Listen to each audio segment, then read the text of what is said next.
Good morning. It's Monday morning. The week is starting, and for me, one thing's really clear. It costs me the same energy to do something good or something bad. So I'm glad I've decided to do all good things today.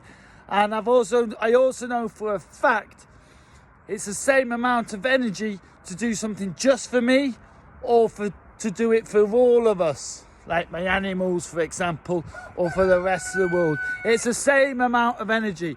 So whatever I do, I make sure it profits all of us. I don't do it for me because, And then I also know for a fact, and this is what helps me a lot, it doesn't matter if the glass is half full or half empty. It's just a bloody glass. It can be emptied and it can be refilled. It's all about what I do with the glass, not about how full or empty it is. It's all about what I do with it. So I'm going to do whatever I can to achieve my plan of heaven on earth, because that's what's the best reason for me to get up. I don't need to rehearse. I just need to keep going and showing what I can do and turning up. It's all about turning up. And now and then, the rest just happens. Yeah, if you turn up, it happens.